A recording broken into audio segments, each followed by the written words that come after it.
Ok, começando a gravar.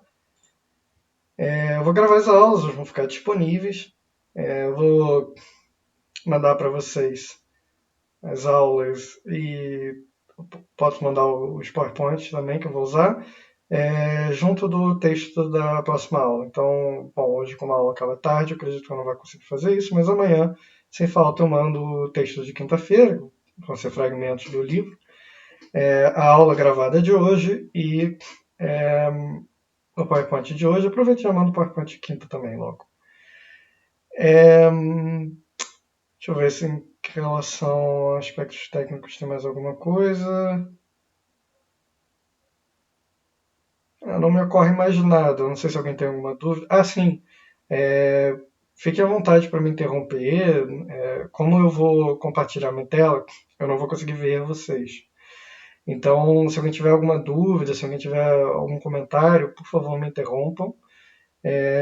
Caso não, a gente, de toda forma, eu pretendo abrir no final da aula um espaço para uma discussão, para a gente abrir um pouco a discussão. Mas então, fiquem livres para me interromper. Eu só peço que, de fato, me interrompam, porque, como eu falei, eu vou estar com a tela cheia, então eu não vou conseguir ver se levantarem a mão e tudo mais. Acho que é isso, assim, de aspectos mais burocráticos, técnicos. Alguém tem alguma questão quanto a isso? Ou a gente começa a aula?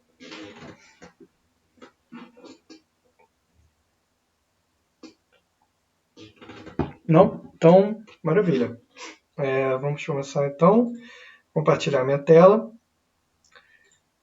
Como eu falei, a aula de hoje ela é bem teórica, talvez não, de fato, a nossa única aula teórica. Ok. Vocês veem minha tela direitinho? Se alguém puder abrir Sim, professor. quando eu passo também, certinho? Certo, certinho. Perfeito. Agora, Maravilha. está gravando mesmo, professor, porque não mostra gravando, porque às vezes mostra, né? Não, então, o Google Meet, Mudou. antigamente, durante a pandemia, ele tinha uma função de gravação. Mas quando a pandemia arrefeceu, né, eles tiraram essa função. Então, é estranho, porque o meu Google Meet é até da universidade, na verdade cedido pelo meu orientador, então ele é até prêmio. Mas eu acho que é uma funcionalidade à parte para gravar. Mas eu estou gravando com outro aplicativo chamado OBS Studio. Eu espero que dê certo. Espero que não. Eu já gravei antes com esse aplicativo e deu certo. Espero que não tenhamos surpresas. Então dará certo. Mas, bom, se houver alguma surpresa, a gente aprende e tenta gravar certo na próxima aula. Mas eu vou gravar com esse aplicativo, vou subir num drive e compartilho com vocês.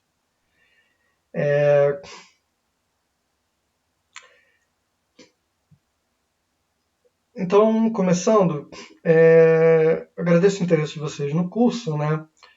A gente, como eu falei, a gente vai trabalhar principalmente com estética da violência na literatura feminina.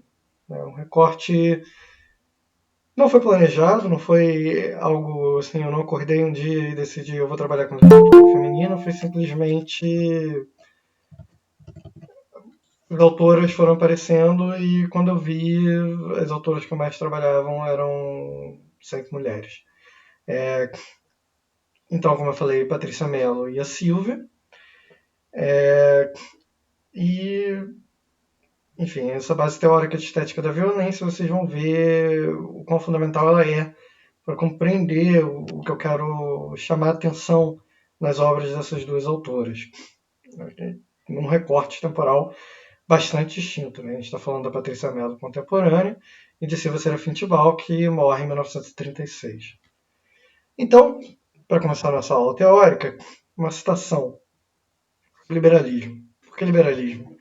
Porque eu vou trazer aqui estética da violência e a criação de romance criminal. Isso foi até uma aula, foi exatamente a mesma aula que eu dei ano passado, num curso que não tinha nada a ver com esse, que era um curso sobre teoria política e literatura, mas também nesse programa de curso de inverno da USP, que foi uma aula sobre liberalismo e romance criminal. Isso porque tem uma ligação intrínseca entre o liberalismo e romance criminal e o policial, mas a gente vai chegar lá. Tem uma frase eu não me lembro exatamente agora de quem, é de um psicólogo, psicanalista, mas eu não vou me lembrar o nome, que diz: ao ser expulso do paraíso, Satanás de Milton vai para o inferno. É o que diz a si mesmo para se confortar. E o que diz para si mesmo para se confortar? Aqui pelo menos serei livre. E este, creio eu, é o destino do liberal. Ele será livre, mas estará no inferno. Mas já peço desculpas em adianto, porque eu sou uma negação com PowerPoint. Vocês podem ver, eu não tenho qualquer habilidade com PowerPoint, mas eu espero que pelo menos ele consiga passar uma síntese, um resumo das ideias que eu vou tratar aqui e funcione como um roteirozinho. Antes de a gente entrar de fato no romance criminal, no romance sobre a violência, na estética da violência, a gente precisa trazer, pelo menos rapidamente, um conceito-chave. Um conceito-chave não só para a literatura, mas mesmo para o jornalismo e em algum grau até para a política, que é o conceito de gênero. E aqui eu não estou falando de gênero no sentido de gêneros sexuais, etc. Não estou falando de gênero como gênero literário. Então, né, a sátira, a distopia, a ficção científica, etc. É importante a gente pensar, quando a gente trata de gêneros, da mesma forma quando a gente trata de conceitos, principalmente, eu trabalhei muito na ciência política com ideologias, com conceitos de ideologia. E eu vi nesse trabalho uma interseção muito clara entre gênero, entre o conceito de gênero e o conceito de ideologia, entre as várias ideologias, ideologia socialista, conservadora, reacionária, fascista, liberal, etc. A necessidade de que ambos sejam tomados de forma polissêmica, de que elas não sejam congelados numa interpretação unívoca, porque se você fizer dessa forma, se você congelá-los, né, em uma única visão, você vai acabar limitando, vai acabar, inclusive, dificultando no seu entendimento, de forma que, por exemplo, você fecha o conceito de tal forma que você não o torna passível de absorver novas características. Né? E os conceitos eles mudam conforme eles variam no espaço-tempo. Eu gosto sempre de usar, por exemplo, o exemplo do liberalismo, mais uma vez. O liberalismo estadunidense é completamente distinto do liberalismo europeu ou do liberalismo brasileiro. Entretanto, todos eles recebem o mesmo nome. Por quê? Porque eles têm, apesar de dissonâncias, de ruídos, de elementos, de idiosincrasias entre eles, eles têm pontos de consenso, né, que se repetem e que nos permite falar, né, usar um conceito para aglomerá-los em um só. Por exemplo, no caso do liberalismo, o ideal de liberdade. É a mesma coisa com os gêneros literários. Por exemplo, a ficção científica, né, tem toda uma discussão, por exemplo, se distopias seriam ficção científica, se seria um gênero à parte. Porque a ficção científica, de fato, ela surge antes do gênero, do subgênero da distopia, por exemplo. Mas a distopia tem características muito fortes de ficção científica que nos permite englobar dentro desse gênero, né? Ou seja, atualizando o gênero para novas características, né? que não apareciam, não eram claras quando eles começaram a aparecer pela primeira vez. Então a gente precisa, como eu falei, trabalhar com esses pontos de interseção, com esses elementos que se repetem, que nos permite, na prática, trabalhar com o estudo comparativo. Né? Um método comparativo, seja literatura comparada, política comparada, história comparada, seja o que for, ele se baseia justamente, né, nesse trabalho entre semelhanças e diferenças. Né? Tem um trabalho, acho que é do Daniel Mesquita, sobre desenho de pesquisa, um trabalho metodológico, em que ele diz exatamente, apesar de óbvio, é importante ter isso em mente, que o trabalho comparativo ele se baseia, né, na comparação entre elementos que não são absolutamente iguais nem absolutamente diferentes. em elementos absolutamente iguais ou absolutamente diferentes, a comparação é inútil. Ele se baseia em repetições, mas em diferença. Ou seja, um meio caminho, um meio termo. Então,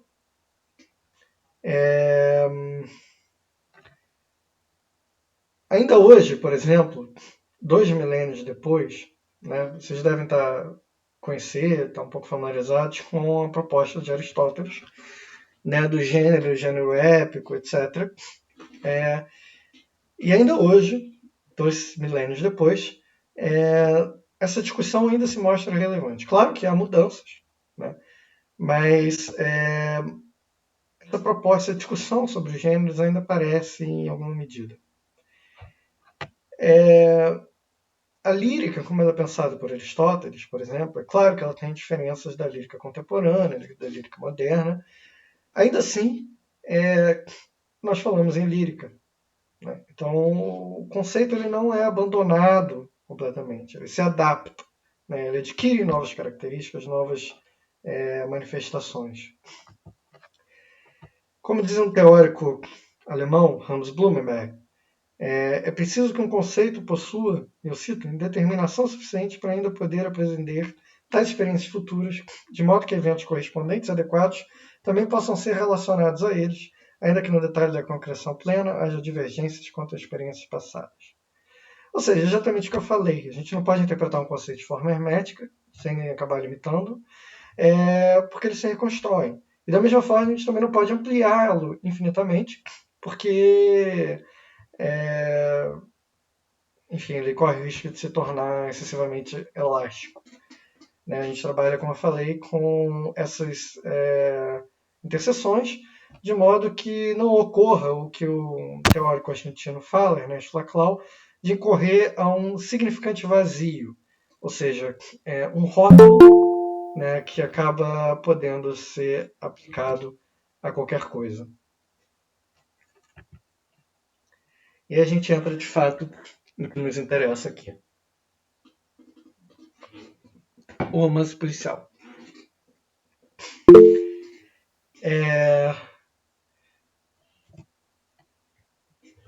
Alguém falou alguma coisa no chat? Não. Alguém levantou a mão. Pode falar. Professor, antes dessa parte do gênero policial, o senhor poderia falar um pouquinho dessa fundamentação da estética da violência em si? Autores, assim, embasamento? Sim. Eu vou chegar lá daqui a pouco um pouco mais, mas eu posso adiantar um pouco. A estética da violência, como eu penso, tem dois caminhos principais. Ela se subdivide em dois caminhos principais. Uma é o que a gente vai tratar hoje mais a fundo, que é o romance criminal ou romance policial. Eu já vou trazer a diferença entre os dois. E o segundo é o jornalismo sensacionalista. Os dois estão muito ligados, um surge do outro. O jornalismo sensacionalista ele surge como uma espécie de transposição para a imprensa, né, da literatura criminal. Ele trabalha, bom, como o próprio nome deixa claro, com sensações, mas também com exagero, com a impressão, com, né, os sentidos. E em algum aspecto o gênero criminal faz a mesma coisa. Né? Então, o jornalismo sensacionalista a gente pode pensá-lo como uma espécie de fronteira entre a ficção e o jornalismo, quase até entre a ficção e o real, se a gente puder levar dessa forma. Né? Entre um jornalismo que, pelo menos teoricamente, pelo menos se espera, está tratando de fatos que aconteceram, né? De fatos que aconteceram é pleonagem, mas de fatos, pelo menos se espera, né? Mas exagerando-os. Né? Isso é muito importante quando a gente for tratar da Silvia Serafim na terceira aula, porque ela foi uma vítima desse jornalismo sensacionalista. E o gênero policial, né? Então, perdão, essas duas correntes, elas trabalham com essa estetização da violência. Né? A violência se torna bela, se torna em alguma medida desejada, e a gente já vai explicar melhor o porquê. mas transposta, se torna uma ferramenta artística mesmo. É claro que isso sempre existiu, mas isso é elevado no século XIX por algumas razões que eu já vou trazer. O maior exemplo possível, né, o maior referencial que a gente tem, é um livro profundamente irônico, mas ainda assim muito revelador, chamado Do Assassinato como uma das Belas Artes, do Thomas de Quincey, que foi publicado em 1827. Então, em 1827, ele já publica um livro com esse nome. Mas a gente tem outros, Delícias do Crime, do Ernest Mandel, sem falar, é claro, numa bibliografia extensa sobre sensacionalismo, né? Tem praticamente todos os trabalhos da Maria Alva Barbosa, professora da ECO da FRJ, mas principalmente História Cultural da Imprensa, que traz, inclusive, umas 15 páginas sobre o estudo de caso que a gente vai tratar aqui. Então tem um referencial teórico, depois eu posso passar para vocês também, se quiserem, quem tiver interesse, né, em se estender na leitura. Mas são essas duas principais correntes, a gente pode pensar assim, né? E talvez a gente possa pensar até numa... Aqui já, né, saindo um pouco, correndo um pouco a uma liberdade, mas tomando a liberdade de pensar talvez no... Talvez alguns tenham conseguido ler o artigo que eu mandei no Nexo, no gênero True Crime. Né? Como o gênero True Crime tem se tornado cada vez mais popular, né? Tem crescido o interesse do público. Né? Vale pensar talvez o porquê dos motivos disso. Você quer falar mais alguma coisa, Eli? Não, tranquilo. Beleza. Então, continuando, pessoal, o gênero policial ele se tornou um exemplo, né, dessa ideia de significante vazio do Laclau.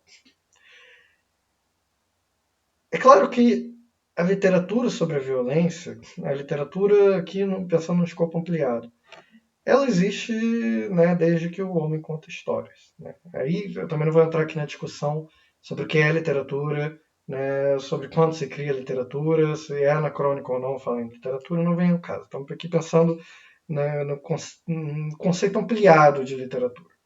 Né? Mas, da mesma forma que a literatura moderna surge, né, no pós-Revolução Francesa, não, surge antes, na verdade, né, surge com Quixote, mas se dissemina com o gênero do romance, o gênero burguês por excelência, como diz o Ian Watt. Então, da mesma forma que o romance, né, que a literatura, ela cresce, ela se torna mais potente no pós-Revolução Francesa, acontece o mesmo com o gênero policial e o gênero criminal também. Só que eis a grande diferença dos dois. Desde o surgimento dessa versão moderna, né, qualquer trabalho, qualquer peça artística que tratasse de crime, passou a ser classificada como romance policial. E aí a Vera Lúcia Forlan, aí uma outra teórica muito boa de estética da violência, ela tem 2 livros, um recente chamado Ficção Equilibrista, de 2020, e outro mais antigo chamado Os Crimes do Texto, que ela trabalha com Rubem Fonseca. A Vera, ela propõe, né, uma diferença, que pelo menos eu acho que faz todo sentido, entre o romance criminal e o romance policial, que o romance policial ele teria uma preocupação menor em relação ao crime. O foco não está no crime, o foco está no enigma.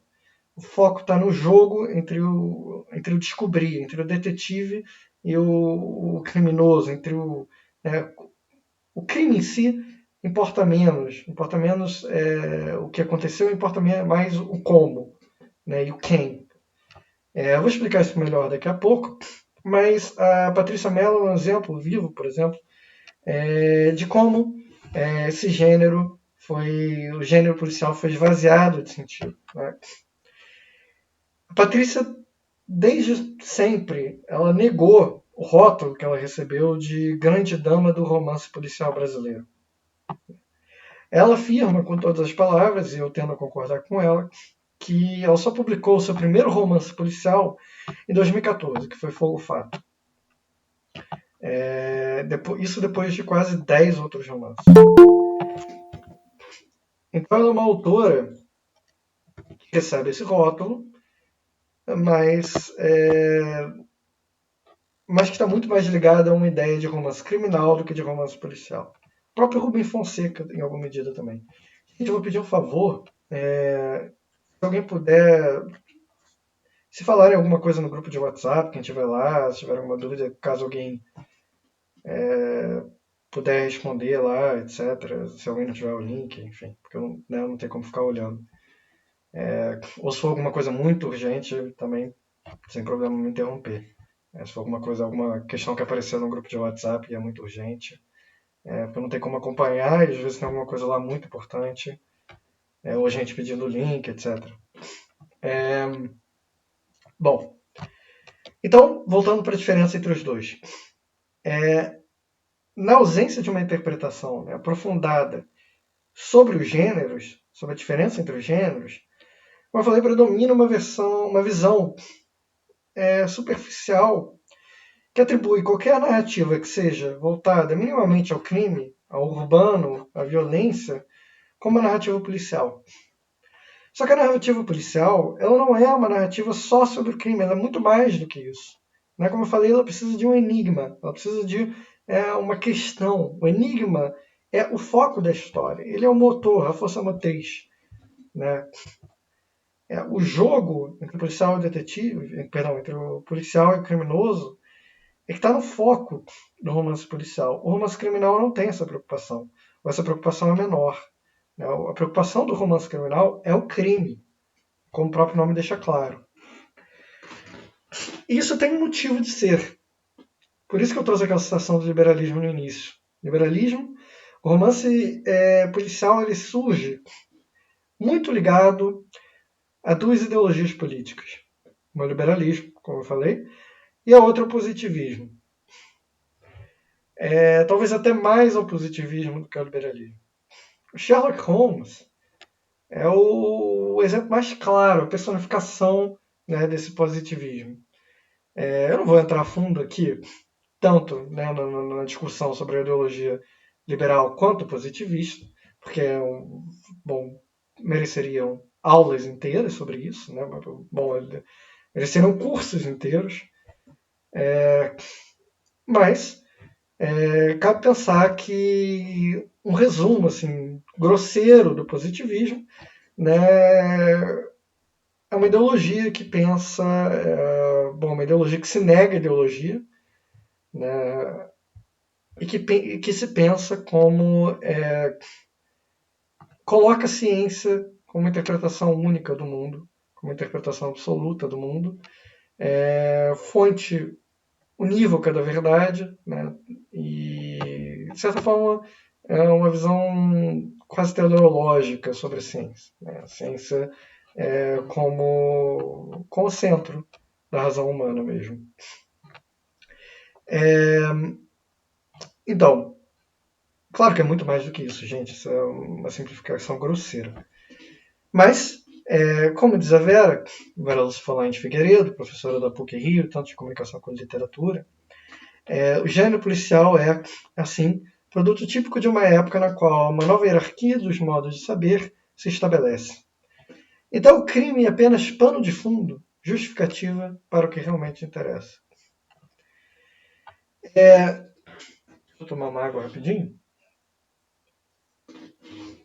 Sinto muita sede quando dou aula. Bom, então não há nada de policial nas obras da Patrícia que a gente vai tratar aqui. Não tem nada de policial em Gog Magog, que é a principal obra que a gente vai tratar aqui na próxima aula. Assim como não tem nada de policial nas obras sobre a Silvia Serafim Tibau. Não tem enigma, não tem mistério a ser descoberto. O ponto central recai sobre uma estética crua da violência. Então, o romance policial ele é o gênero, como eu falei, cujo ponto central é o mistério. O mistério é o enigma, o mistério é a razão do romance policial. Né? E ele pressupõe essa disputa entre esse jogo de gato e rato, né? Entre policial e criminoso. Né? Então, Sherlock Holmes, Agatha Christie, esses são romances policiais em sua essência. Romances criminais, bom, Rubem Fonseca tem literatura policial também, mas em grande maioria, Rubem Fonseca, a própria Patrícia Mello, na maioria, enfim. Não tem mistérios, ou o mistério é secundário, né? O foco principal no romance criminal é o crime, e no policial é o mistério. Essa é a grande diferença dos dois.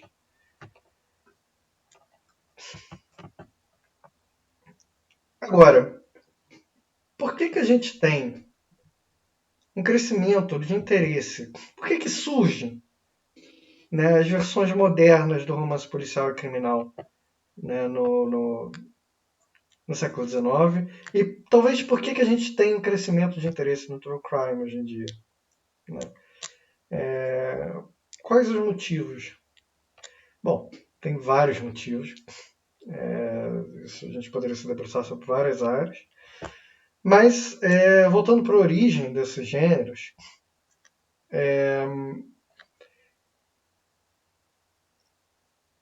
como eu falei, né, tem no surgimento do romance policial e criminal, além da ligação do positivismo, tem a ligação com outro fenômeno, o liberalismo. É por isso que ele surge, não é esse motivo que ele surge no século XIX. Né? O século XIX é o século do liberalismo. Se o século XX é o século do... Se a primeira metade, pelo menos, do século XX é a primeira metade, né, do nazifascismo e do socialismo, né, como ideologias políticas mais fortes, no século XIX o liberalismo é a ideologia majoritária. Tanto o liberalismo político quanto econômico. Então, inclusive, é justamente em razão do seu declínio, né, que essas alternativas, tanto a direita tanto a extrema direita quanto a esquerda, em alguns casos extrema esquerda, surgem. Né? Então, o século XIX pode ser pensado como o século do liberalismo. Quem for de história, de ciências sociais, com certeza já ouviu, né, o nome do Karl Polanyi, aquele teórico húngaro. O que eu vou falar aqui talvez não seja novidade para ninguém, mas, como eu falei, o século XIX ele é o século do liberalismo. Por quê? O processo de industrialização, né, que tem seu auge no século XIX, mas que começa, né, que se movimenta já no século XVIII, dá início a um êxodo rural, né, que classifica, que transforma, né, que produz o que o Polanyi chama de uma grande transformação, que é inclusive o título do seu livro. É um desenvolvimento, né, cujo ponto central pode ser encontrado na lei dos cercamentos de terras inglesas, né, ou seja, a transição do do feudalismo para o capitalismo, né, que começa com a lei dos cercamentos das terras inglesas, conforme terras feudais passam a ser transformadas em propriedades privadas, né? Há um êxodo rural, há um crescimento das populações urbanas, né? Um crescimento, né, da burguesia, os servos passam a ser transformados também em proletários através da sua migração urbana maciça. Isso gera, como eu falei, um século de disseminação liberal, o que por sua vez gera uma espécie de pacto inorgânico. O que isso quer dizer? Uma paz artificial entre as grandes potências, no caso, na época, as grandes potências, né, na Europa, todas, praticamente. Então, há um século de relativa paz na Europa. Né? A gente tem pouquíssimas guerras no século XIX, e as que tem são pontuais, como por exemplo a Guerra Franco-Prussiana. Tudo bem, geram revanchismos, né, tem toda a questão de bola de neve, mas ainda assim são guerras curtas, né, menores, por alguns motivos, entre eles, né, uma acepção geral do liberalismo, né, disseminação do liberalismo. Né, mas é uma paz inorgânica, como Polanyi diz, uma paz artificial. O que isso quer dizer? Isso quer dizer que, basicamente, as tensões vão crescendo, crescendo, e como vocês sabem, né, explodem com a Primeira Guerra Mundial, que vai gerando cada vez mais uma bola de neve. A Primeira Guerra Mundial gera Segunda Guerra Mundial, gera depois Guerra Fria e etc.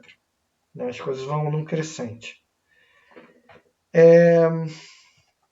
Então, com as configurações urbanas majoritariamente liberais do século XIX, aparecem novos medos.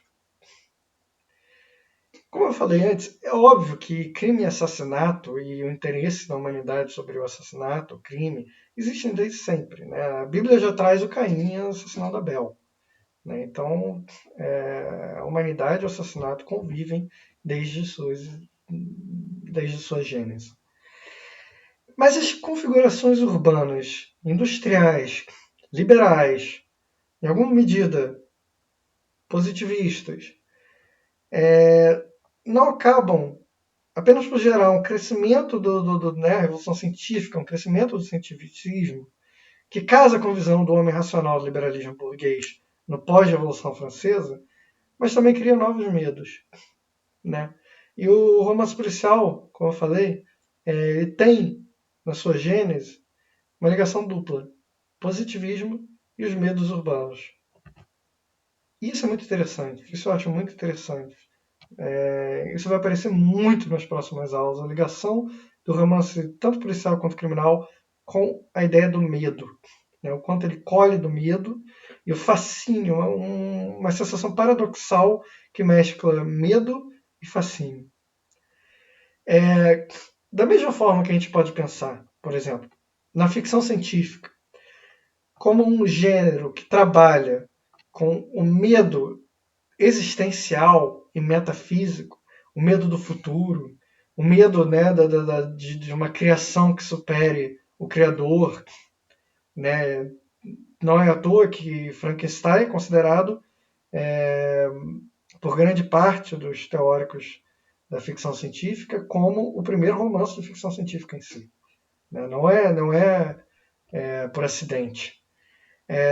Então, esses medos existenciais e metafísicos estão profundamente ligados com a ficção científica.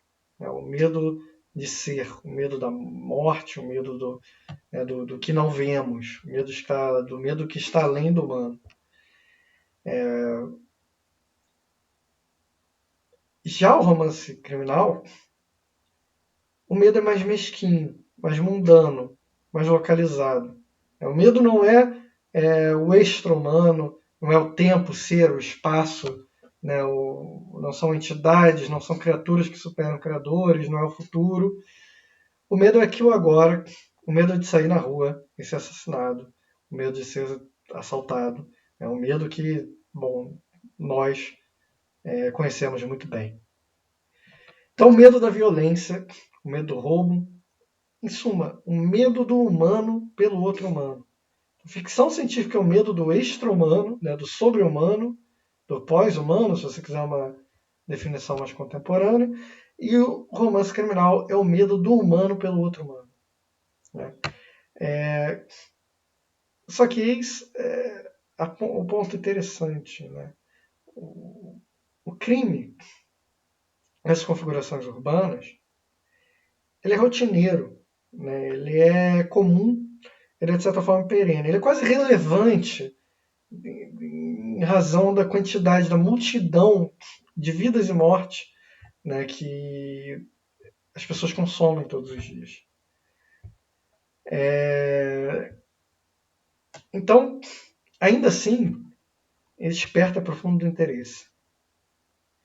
Voltando para o romance policial, para a gente começar a caminhar para o final da discussão sobre o romance policial e entrar mais a fundo no romance criminal, Como eu falei, né, para tentar auxiliar nessa definição, se já não estiver claro, como eu falei, o aspecto do romance, um aspecto menor do romance policial, né, é o crime. Essa é a diferença dos dois. Né? E o criminoso é um aspecto menor para esse gênero. O enigma é um aspecto dissidente da normalidade do tédio. Ou seja, crime em si é tedioso para o romance policial. O que não é tedioso é como esse crime vai ser solucionado. Então, o enigma, o mistério, quebra esse tédio, quebra essa rotina. E é ela que motiva o detetive, que no caso quase sempre é uma espécie de super-homem, né, um sobre-humano, um Sherlock Holmes, com poderes quase, né, de super-heróis da Marvel. Então, uma habilidade dedutiva fora do comum, fora do normal, mas ainda assim explicado com um ponto de vista profundamente científico, né? Então, uma espécie de ponto máximo do racional, do científico, né? Da inteligência. Né? Então, as habilidades do Sherlock Holmes, por exemplo, que são praticamente sobre-humanas, mas na prática elas são só um nível de observação muito elevado. Né? Ele fala, inclusive, em vários livros, todo mundo pode ter essa habilidade, basta, né, as pessoas não prestam atenção nas coisas, etc. Quem já viu séries, filmes, ou leu os livros de Sherlock sabe muito bem como funciona. Então, né, é um mistério que proporciona ao detetive a sua razão de ser, né, a sua catarse, a sua epifania. E essa ideia de catarse vai voltar daqui a pouco, quando a gente voltar para o romance criminal, mas em outro sentido. Né? Uma epifania que limpa a sua alma, de certa forma, se a gente puder colocar assim, né? Numa simplificação também um tanto grosseira do conceito aristotélico, mas é uma limpeza da alma, né, do que precisa de uma inteligência superior que precisa ser permanentemente estimulada para conseguir se sentir satisfeito. Porque se não for permanentemente estimulado, ele cai para o tédio. Então, uma inteligência, um super-humano, que se não for permanentemente estimulado, ele cai em tédio. Quase uma versão humana daquele cachorro border collie, que já viu aquele cachorro sabe como é, que se ele não for constantemente estimulado intelectualmente, ele também corre sérios riscos de cair para depressão, né, cair para tristeza. Então, o detetive ele precisa de uma estimulação, precisa de rivais, de opositores que sejam tão ou mais inteligentes que ele, para ele poder sempre se colocar à prova, né, para se sentir estimulado, né, ou ele entra em depressão. Né? Como diz, por exemplo, um fragmento do Estudo Vermelho, do Sherlock Holmes, que eu gostaria de citar, o Sherlock diz: não há mais crimes nem criminosos em nossos dias, de serem tão queixosos. De que serve possuir inteligência em nossa profissão? Ou seja, pouco importa o crime em si. Né? Se o criminoso matou 10 pessoas ou se roubou um frango da padaria, não importa para o detetive desses romances. O que importa, né, é quão difícil, o quão complexo é o quebra-cabeça. Quanto esse desafio vai posar para ele. Só que ele tem um ponto de interseção entre tanto o romance criminal quanto o romance policial. O urbano, né, e o medo do urbano. Experiência urbana com a industrialização, como eu falei, vem no crescente com o século XIX, como vocês sabem, com a Revolução Industrial, com a Revolução Francesa, com a Revolução Americana, etc. Americana não, estadunidense.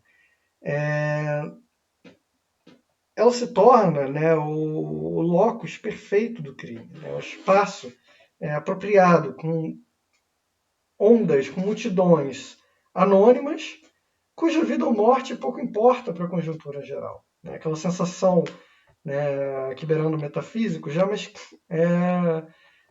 de que no plano individual nada importa, né? Que nós somos irrelevantes, né, no largo escopo das coisas. Isso também, claro, também tem alguma relação com o distanciamento que se cria, né, com o processo de secularização com a Revolução Francesa, o distanciamento do homem de Deus. Né, porque se você tem Deus como valor único, último, perdão, não único, último, se você tem a religião como foco, você tem uma razão de existir. Né? A sua razão de existir é o pós-morte, né? Agradar a Deus. No momento que você se distancia de Deus, que você para de acreditar em Deus, ou que Deus se torna secundário, né? Você é inundado com uma perspectiva de que, né, aquela frase clássica de Dostoiévski, que na verdade nunca foi dito por ele, mas a gente pode, né, resumir. Né? As ideias estão lá, sim, do irmão Karamazov, né, salvo engano, do irmão mais velho, não vou lembrar o nome exatamente, mas acho que é Ivan, de que se Deus não existe, tudo é permitido. Ou seja, se Deus não existe, nada tem sentido. Né? Também não é por coincidência que o niilismo, como ideologia política, não falo aqui nem no niilismo filosófico, mas como ideologia política mesmo, ele também se dissemina com muita força no século XIX, principalmente na Rússia. Então, tudo isso tem uma ligação de causa e efeito. Claro que é muito mais amplo do que isso, aqui a gente está trazendo um fragmento, mas as coisas absorvem um pouco, dialogam, né? São simbióticas. Então,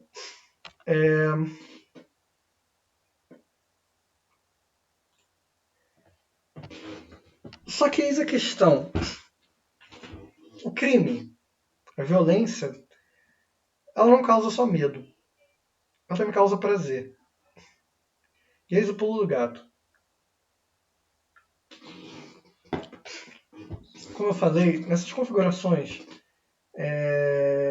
liberais, urbanas, positivistas, cientificistas, né, em certa medida nihilistas ou seculares, se assim preferir, né, há também um crescimento de uma visão de tédio, né, de uma visão, como eu falei, dessa visão né, da ausência de um sentido.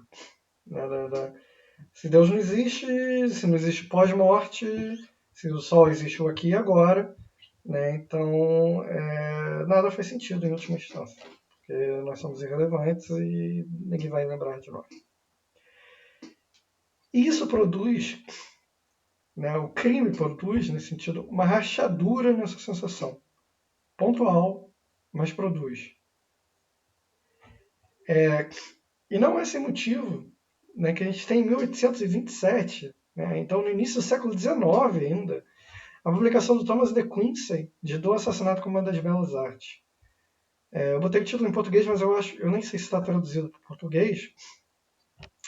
Vocês conseguem encontrar na internet em inglês, com certeza, em francês, mas eu não sei se está traduzido para o português. Thomas de Quincey era um editor de uma revista sensacionalista, né? E ele publica esse livro em 1827, que é um livro profundamente irônico, que sugere que o assassinato possui dois lados. O aspecto moral é condenável, né, que a gente condena, ninguém em sã consciência, né, ninguém normal vai sair por aí dizendo que devemos matar outras pessoas. Esse é o nosso lado, né, racional, por assim dizer, né, o aspecto moral. Mas também, né, um aspecto que a gente não confessa abertamente, que a gente esconde, mas que é um prazer implicado em gosto. Ou seja, uma estética. É uma produção de sensações artísticas sobre nós. E o Quincy vai além, ele diz que não só isso acontece na arte sobre o crime, mas no crime em si. Né? Então essa sensação paradoxal, né, da violência, principalmente a violência real, como condenável, mas da violência, principalmente a violência artística, como admirável. Né? O quanto a gente não sente prazer quando estamos vendo filmes, lendo livros, vendo séries, ou o que quer que seja, né, quando há né, em menor ou maior grau, né, um elemento de violência? Né? Qual peça artística não contemporânea, principalmente, não trabalha com a violência em algum grau? Muito difícil, é muito improvável, é raro. Só realmente filmes existenciais franceses em preto e branco mudo, talvez nem eles. Então, uma sensação que é paradoxal. Né? Ao mesmo tempo que o leitor burguês, ao mesmo tempo que nós, né, que os leitores do século XIX, XX e XXI renegam o aspecto da violência, né, e temam a violência, a gente morre de medo da violência. Eu morro de medo da violência, acredito que vocês morram de medo da violência. Né, como brasileiros, isso é muito óbvio. E a gente renega a violência, né? Ninguém aqui, eu espero pelo menos, ninguém aqui deseja violência, nem que a violência seja praticada sobre nós e nem que pratiquemos sobre os outros. Mas no real paralelo da arte, essas inibições são destroçadas. Ou seja, a arte ela é, de certa forma, a liquidação do pacto social, né, que afasta o estado de natureza robesiano. O estado de natureza robesiano, como eu imagino que pelo menos alguns saibam, é um estado de todos contra todos, né? Uma disputa permanente em que não há, em que a violência é a razão de ser. Né? Então, o pacto social ele surge para Hobbes como uma forma de apaziguar essa violência, de tornar possível o convívio em sociedade, porque, por exemplo, da mesma forma que eu não vou praticar uma violência contra o Tiago, espero que o Tiago não pratique uma violência sobre mim. Então essa é a principal função do pacto social. Tornar possível o convívio em sociedade. Eu até desejo as propriedades do Tiago, até desejo ser mais rico, mas eu não vou invadir as propriedades dele, porque tem a lei. E se eu desrespeitar a lei, eu posso ser punido. Então, há um respeito pela lei baseado em alguma medida no medo da punição, né? Ou em aspectos morais, etc. Claro que é muito mais elaborado do que isso. Então, mas da mesma forma, eu espero que o Thiago também não invada a minha propriedade, né? Enfim, não me mate, não pratique violência sobre a minha pessoa. Né? Então, o pacto social se baseia um pouco nesses elementos. Então, o crime real é condenável, o crime ficcional é louvável. O crime ficcional se torna uma forma de expressar, né, quase esses instintos primitivos, se a gente puder colocar dessa forma, né, do humano. Então, como estamos impossibilitados, como eu falei, uma régua jurídica, moral, e pela nossa própria racionalidade, pelo nosso cálculo de custo-benefício, de liquidar as nossas frustrações com o outro de uma forma literal, né? Na literatura, a gente se purifica quase que inconscientemente com essa violência artística. Ela descarrega o nosso ressentimento, o rancor, as frustrações, a raiva e demais sentimentos que são intrínsecos ao humano. Então é muito revelador que tanto o gênero policial quanto o gênero criminal sejam formas das mais populares na literatura. O Ernest Mandel, em Delícias do Crime, ele traz dados, por exemplo, de que cerca de 10 bilhões de livros desses dois gêneros foram vendidos só desde 1945 até 1998. 10 bilhões. Um número intensificado e impulsionado pela criação do livro de capa mole e pela alfabetização com a expansão da escolaridade. Então, o romance criminal ele se torna massificado. Pessoal, tem um tempo que eu não estou ouvindo ninguém. Vocês estão ouvindo? Tudo certo? Alguém tem algum comentário? Alguma dúvida? Eu li aqui o comentário da Laís. Exatamente, uma forma de escape. É exatamente isso, uma forma de catarse. Essa é a ideia mesmo. Então, voltando. Como eu falei, grande parte desse dualismo, horror-prazer, vem das configurações urbanas modernas. Né, com as suas cidades inundadas por milhões de anônimos, né, e uma formação que impulsiona o individualismo e a indiferença em relação à lei. Individualismo é praticamente sinônimo de liberalismo. O individualismo está na base de qualquer pensamento liberal. E não é à toa também, portanto, que no século, no auge do liberalismo, seja também o auge do individualismo. Isso, o filósofo político liberal Tocqueville, Alex de Tocqueville, que escreveu Da Democracia na América, já falava no início do século XIX também, quando ele dizia que cada ser humano existe apenas em si mesmo e somente para si mesmo. O liberalismo, então, ele pensa, não é que ele rejeite completamente a coletividade, mas ele pensa que a soma das muitas individualidades produz o milagre do bem comum. Aquela ideia clássica do Adam Smith de que o padeiro, quando produz seu pão, não está preocupado com o bem-estar alheio, mas com o seu próprio bem-estar. Mas ele produz uma comida que será consumida e, em troca, uma outra pessoa produz fornos que ele comprará também, enfim. Ou seja, a soma de milhares de individualidades forma o coletivo social. Essa é a ideia básica do liberalismo. Como diz o poeta, poeta não, literato, porque não é só poeta, Johann Wolfgang Goethe, nenhum lugar pode se estar mais sozinho que um meio a tanta gente em que é preciso forçar caminho. Então, é quase paradoxal, mas a formação das grandes massas urbanas no século XIX, principalmente no século XX, também transformam o ser humano cada vez mais individualista e cada vez mais solitário, em alguma medida. Um pouco que eu já falei, na verdade, aqui é uma frase do Sennett, Richard Sennett, que vale a pena citar também. No espaço urbano, o individualismo assumiu um sentido particular. As cidades planejadas do século XIX pretendiam tanto facilitar a livre circulação das multidões, quanto desencorajar os movimentos de grupos organizados. Corpos individuais que transitam pela cidade tornam-se gradualmente desligados dos lugares em que se movem e das pessoas com que convivem nesses espaços, desvalorizando-os através da locomoção e perdendo a noção do destino compartilhado.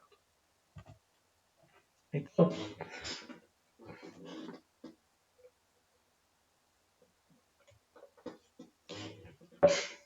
em Carne e Pedra, que é esse texto de onde eu tirei essa citação do Sennett, o Sennett retoma e desenvolve uma alegoria também que se fez muito presente no século XIX sobre as configurações urbanas liberais, que é a alegoria da cidade moderna como um corpo humano colossal. As ruas, vielas, são artérias e veias, responsáveis por transitar o sangue, as pessoas, de um centro nervoso para o outro. Então, globos vermelhos que se deslocam indiferentes um ao outro, sempre temendo e amando qualquer corpo invasor. Então, quando há um corpo invasor, quando há melhor do que um corpo invasor, até, para usar para melhorar a alegoria, quando há quase uma metástase mesmo, quando há uma complicação interna, esses glóbulos vermelhos, usando essa alegoria, eles produzem essa sensação paradoxal de temor e amor. É uma imagem que é encontrada novamente também no Adam Smith, quando ele também compara o mercado livre com a circulação sanguínea. Gente, isso vai ser muito claro quando eu trouxer Silvia Serafim na terceira aula, em 1930. Assim, num resumo grosseiro, ela assassina o irmão do Nelson Rodrigues, e a partir daí, ela, que era uma grande intelectual, uma grande jornalista, completamente esquecida como intelectual, e sempre levada na história como assassina. E se criam várias peças, séries, livros sobre ela, né? Ela é estetizada ao limite, ela se torna personagem, ela é ficcionalizada, criam versões absurdas dela, versões de relações anacrônicas dela com Nelson Rodrigues. Tem um livro que traz até uma relação incestuosa dela com o pai, coisas assim bizonhas, né? E ela, como intelectual, é completamente apagada. Eu estou até terminando um trabalho exatamente sobre isso para a revista Piauí.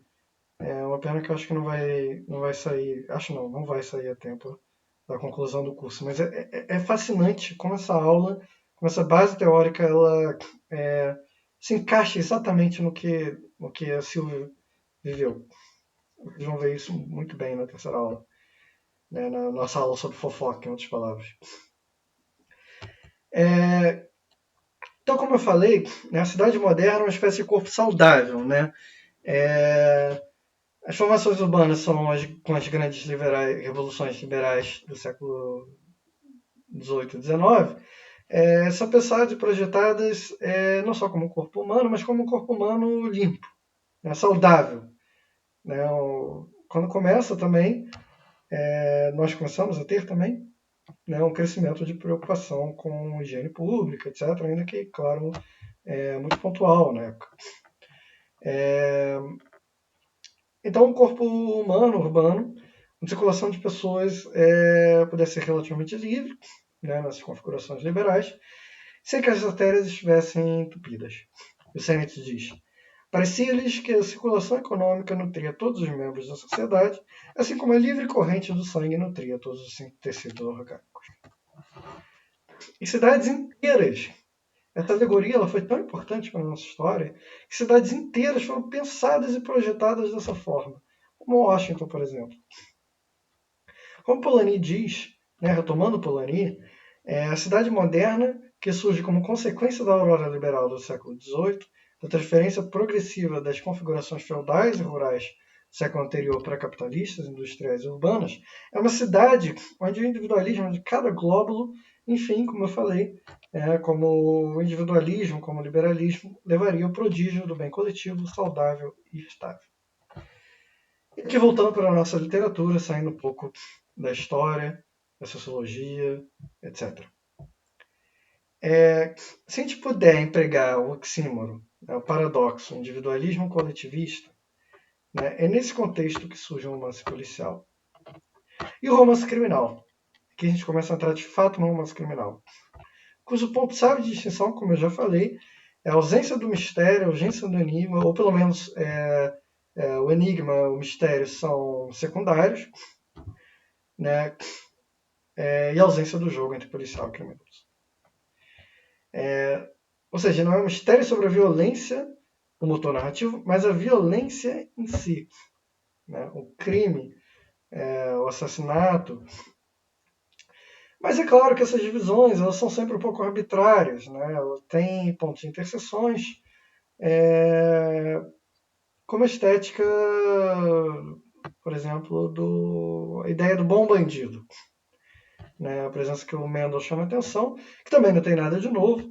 Né? É uma imagem também clássica, tem aquele livro também do Hobsbawm, né, que eu confesso que eu ainda não consegui pegar em profundidade para ler, só folhei, que é o Bandidos, mas eu sei que trata disso, né, que é a figura do bandido que é visto socialmente como bondoso, apesar da violência que pratica.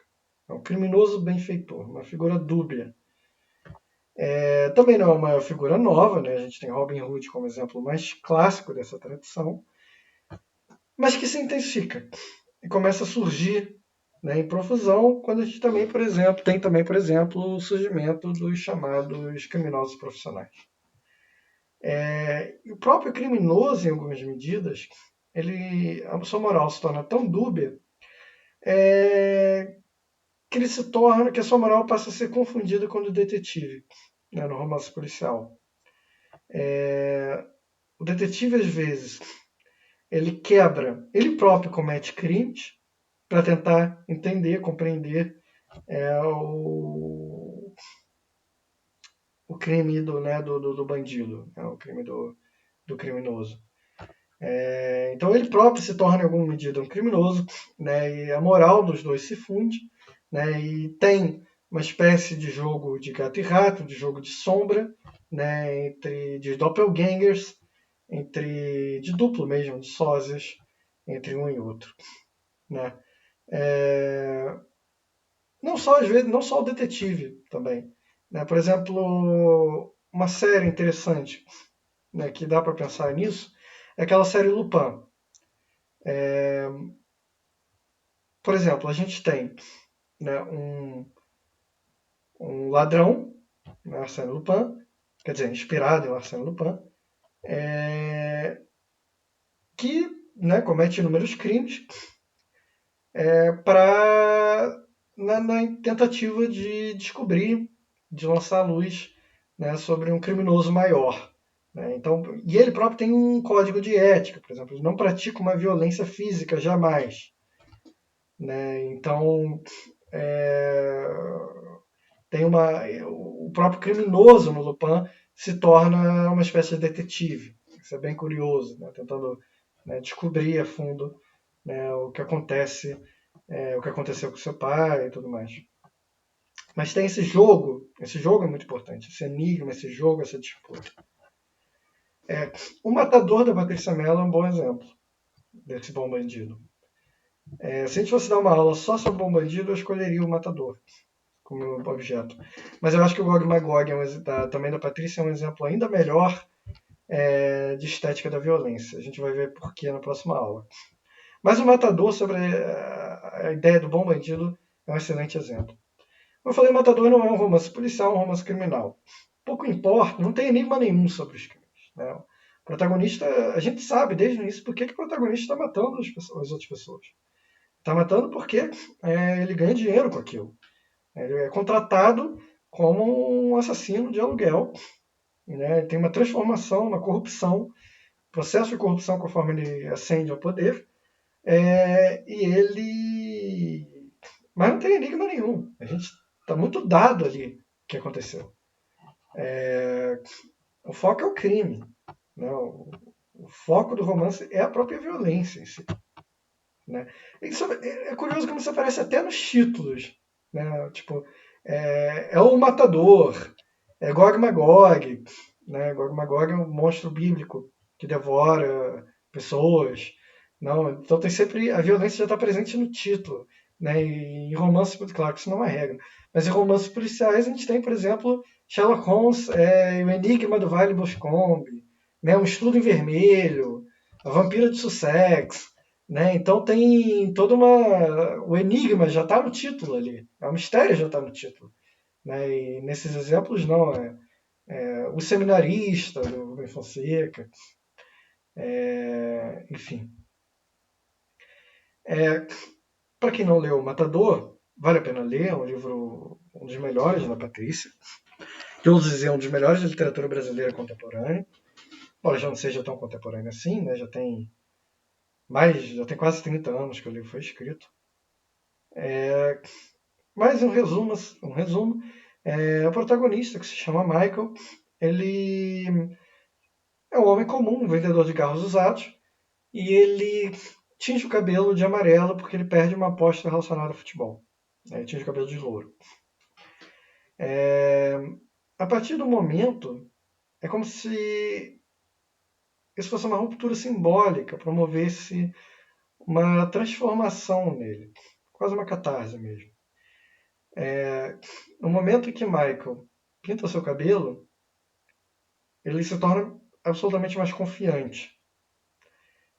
Ele é chamado em uma conversa de bar, ele é chamado de viado por um outro homem no bar, e o desafia para um duelo.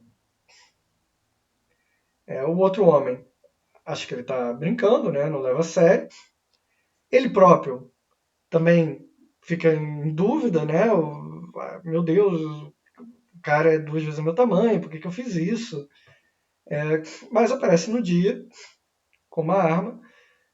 O outro homem, eu acho que é Suel o nome do outro homem, não posso estar errado. O outro homem vira as costas para ele, diz que se quiser matá-lo vai ter que ser pelas costas, e ele atira pelas costas mesmo, e o mata pelas costas. Ele se esconde, né, acha, meu Deus, a minha vida acabou, vou ser preso. Só que aí acontece uma reviravolta. Ele não só não é preso, como ele é tomado como celebridade na comunidade em que vive. Ele é celebrado mesmo, porque Suel seria um estuprador.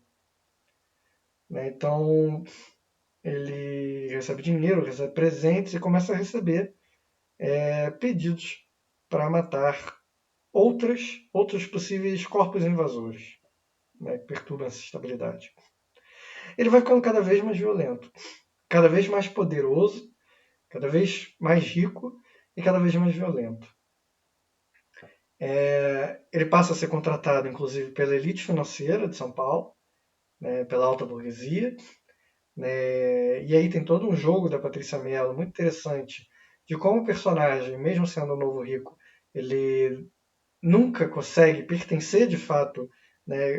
Sendo um novo rico, na verdade, ele deixa de pertencer, nunca consegue pertencer de fato à alta burguesia, nunca é aceito completamente por ela, só visto como massa de manobra, mas também deixa de pertencer, né, às classes mais baixas. Então ele fica num não lugar, né, num entre lugar.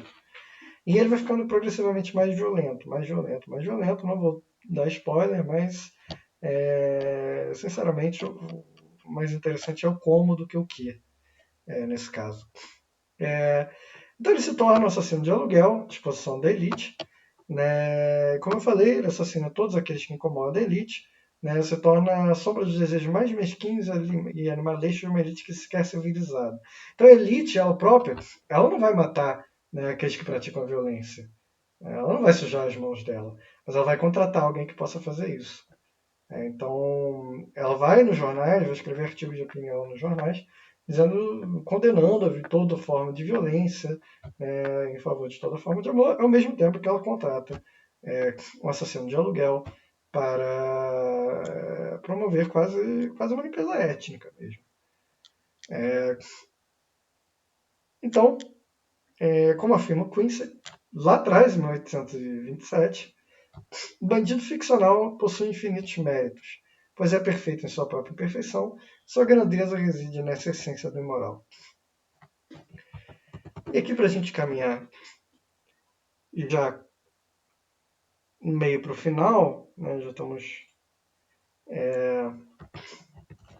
começando a ficar tarde. Como eu falei no início da aula, daria para dar uma aula inteira sobre imprensa e sensacionalismo e estética da violência. Né? Mas o Mandel mostra como surge, aqui rapidamente, como surge a violência na imprensa. Né? Trabalhando com a imprensa francesa do século XVIII, né, ele mostra como anteriormente a imprensa procurava esconder o crescimento do crime em Paris a qualquer custo. E um século depois, aconteceu o contrário. A imprensa percebeu em algum momento e passou a explorar o crime e o medo como método para o comércio. Então tem uma mudança de paradigma em menos de 100 anos. No século XVIII, no início do século XVIII, a imprensa parisiense francesa se colocava, tentava esconder o crime a qualquer custo, e 100 anos depois não, o crime aparecia em todas as manchetes. Ele diz: em 1882 a população se tornou tão apreensiva que os cafés foram proibidos de continuar abertos depois de meia-noite e meia. O pavor vende e ainda mais suas consequências se tornam cada vez mais visíveis. A violência como estética, então, que antes era repudiada, passa a ser abraçada a partir do século XVIII, se torna, como a gente falou antes, um escapismo, um entretenimento mesmo. O substituto do real para um outro real, um real / ficcional, paralelo que permite liberar energias, substituir frustrações e se distanciar do medo factível pelo medo do ficcional. Então o romance criminal ele se torna popular conforme o crime e a violência se tornam cada vez mais condenáveis na estrutura liberal e racionalista, conforme progressivamente o próprio estado natural da violência humana se torna literal e figurativamente condenável. Como diz o Mendel, a troca da violência do real por uma violência ficcional fornece um sentimento contraditório. como eu falei também. Ao mesmo tempo que isso traz, né, sinais de avanço civilizatórios do homem moderno, também expressa supressão dos nossos instintos. E ele diz: o crescimento do crime nas ruas não podia mais ser ignorado. O aumento da liberdade de imprensa tornou gradativamente impossível suprimir esse fato, sendo que alguns setores da burguesia não desejavam de forma alguma fazê-lo. O novo teatro popular e a imprensa popular eram, afinal de contas, negócios. E desta forma, por que não deveriam tentar aumentar os lucros e acumular capital, suprindo os gostos do público com histórias de arrepiar os cabelos sobre assassinatos reais ou imaginários? Dessa maneira, foi assim que Paris viu proliferar não só melodramas sobre assassinatos, como também o maior sensacionalismo possível na imprensa marrom sobre crimes verdadeiros. Então,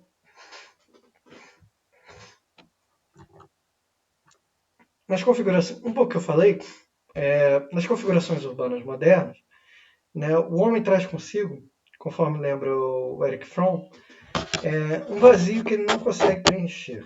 É o que a gente falou do vazio, né, existencial, sensação infinita de enfado, a secularização, né, o processo de medo, ressentimento, tédio, melancolia. Aqui está desatualizado, perdão, isso foi do curso anterior, que eu tratei de fascismo, não é o caso aqui. Mas que também trabalha, também é uma sensação que também tem muito a ver, né, com movimentos políticos de massa. Então, o romance criminal, ele produz uma catarse mesmo, né, um escapismo, né, da repressão dos instintos humanos mais básicos, controlados, eu cito, não por convicção, mas por medo do castigo. A sensação, segundo Fromm, nada mais que manifestações de ansiedade da qual se tem duas saídas: produtividade intensa ou escapismo incessante, sendo a última configuração mais comum. A violência ficcional permite dobrar esse tédio, fornece emoções para uma existência mergulhada em ansiedade. Para Fromm, contemplado com a solidão humana, esse saber racional e, portanto, mortal, nesse processo de secularização, o moderno passa a buscar na estética da violência uma dramatização do momento último da existência. Ou, como diz Mendel, é melhor ler sobre crimes do que praticá-los. Essa frase é muito boa. E ela resume bem o que a gente está dizendo aqui. É melhor ler sobre crimes do que praticá-los. Ninguém vai discordar disso, imagino. Então, o leitor da violência é justamente aquele que busca, no geral, fugir dela na prática. Porque um indivíduo, né, que deseja praticar a violência, que deseja que a violência seja praticada sobre si, é difícil que ele se interesse por esse tipo de conteúdo. Né? Porque, como diz o De Quincey, o propósito último do assassinato como uma das belas artes é precisamente o mesmo que a tragédia, na interpretação de Aristóteles, limpar o coração por meio da piedade e do horror. Aqui eu vou pular, gente, porque está ficando tarde já. Mas era uma breve discussão, uma breve digressão sobre como a violência, né, sobre como tudo que a gente falou aqui, sobre as configurações liberais, etc., ela se aplica no contexto, né, europeu, né, no contexto dos europeus contra si próprios. Talvez não tenha tanto sentido pensar, ou pelo menos seja possível pensar, né, na luz das teorias decoloniais, se faz sentido essa lógica, né, do medo da violência, quando nós temos uma violência praticada, né, por regimes coloniais. Uma explicação rápida é que o medo da violência se explica quando, né, o outro indivíduo é visto também como humano. Como os povos coloniais, né, os povos colonizados, inclusive dos quais se inclui o Brasil, obviamente, não eram vistos como humanos, não havia essa preocupação, né, de medo da violência, e não há até hoje, né, dependendo, né, do lugar. Mesma coisa com os judeus no nazifascismo. Né? Então, esse medo da violência, essa ojeriza violência, só se pratica de fato contra aqueles que se enxergam como humanos. Não é à toa, por exemplo, aí que a gente podia também entrar numa longa, valeria uma aula inteira sobre desumanização, sobre processos de criação de monstros, enfim. Mas nosso tempo é curto, infelizmente. Então, voltando para o que eu falei, o crime produz sensações estéticas e catarse quando praticado por um ser que se julga racional por igual, como eu disse. Em alguma medida igual. E sobre isso, a gente vai ver muito na próxima aula, nesse livro aqui, Gog Magog, como vocês podem ver na capa. A capa já é muito reveladora, né? Vocês podem ver a figura anatômica de um homem com um leão dentro dele, né? Então já traz exatamente o que eu pretendo tratar na próxima aula. Pessoal, da minha parte, pelo menos por enquanto, é isso. Eu vou parar de compartilhar aqui. Ainda podia ler. Professor, o senhor desligou o ficou mudo. Desculpa, eu fui desligar o compartilhamento, acho que eu desliguei o microfone também. Não, então, pessoal, da minha parte, por agora é isso. Eu poderia falar um pouco sobre sensacionalismo. Se vocês quiserem muito, a gente pode até ficar um pouco mais na quinta-feira ou um pouco menos, começar um pouco mais cedo, e eu trago alguma teoria rápida sobre sensacionalismo na imprensa. Mas da minha parte hoje, né, era mais uma contextualização mesmo teórica sobre o tema, né, sobre estética da violência, sobre literatura da violência. Espero que em alguma medida eu tenha dado para contextualizar, né, e queria abrir para o debate, se vocês tiverem alguma dúvida, alguma questão, algum comentário no momento. Professor, com relação ao podcast da Mulher da Casa Abandonada, poderia trazer para esse campo do true crime? Só um segundo. Pessoal, passei mais uma vez a lista de presença. Não esqueçam de assinar, por favor. É fundamental. Lembre que só tem certificado no final quem assinar pelo menos 3 aulas. Então, por favor, não deixem de assinar. Sobre o podcast. Então, eu não ouvi ainda esse podcast. Eu ouvi falar muito. Acho que todo mundo, né? Tá super no hype. Uma companheira me contou relativamente resumido sobre a história, né? Que era uma mulher que produzia, que teve um trabalho escravo, né? Salvo engano, quando morava nos Estados Unidos. E, enfim, acho que é algo mais ou menos assim. Me corrija se eu estiver errado. Mas correndo risco, né? Porque, como eu falei, não conheço, não ouvi o podcast. Mas eu acredito que sim. Acredito que sim. O True Crime, né? Ele, além de ter elementos muito ligados a tudo que a gente falou aqui, ele tem um elemento também muito ligado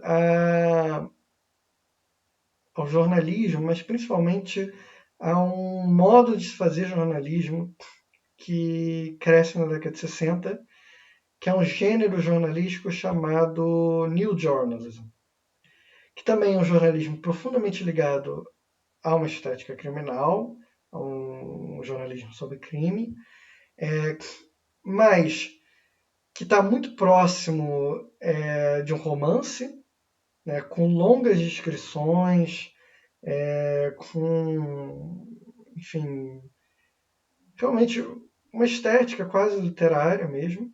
Está no meio do caminho entre jornalismo e literário. E ele, assim, a gente pode pensar como marco principal, né, da fundação a sangue frio do Truman Capote, nos Estados Unidos. Então é um modo jornalístico com longas descrições, muito ligado ao crime também, em geral sob a forma de livros, né? Tem exemplos, por exemplo,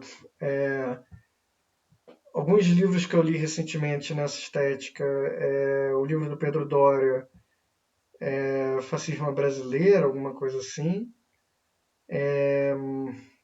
A Ordem do Dia também, que é um livro sobre o encontro de Hitler com industriais alemães na década de 1930. Guerra pela Eternidade, que ficou bem famoso recentemente, do Teitelbaum. São livros de ciência política, mas escritos nesse estilo, né, nesse gênero. E o True Crime ele tem muito a ver com isso. Ele é profundamente ligado a esse estilo do New Journalism. Praia dos Ossos, por exemplo, né, que também é outro que eu não ouvi ainda, mas inclusive talvez vocês tenham visto, a aba está até aberta aqui para começar a ouvir. O caso Evandro, né, esses podcasts, mas não só podcasts, séries, as séries, por exemplo, sobre a Susanne von Richthofen. Então o True Crime tem... Eu acredito que sim, que a Mulher da Casa Abandonada possa ser classificado como um gênero de True Crime, né, como uma estética da violência True Crime. Acho que é isso, assim, basicamente.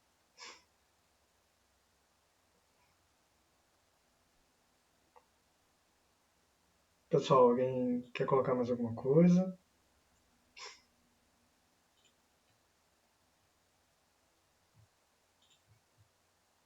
Mais algum comentário? Mais alguma dúvida? Ou a gente encerra?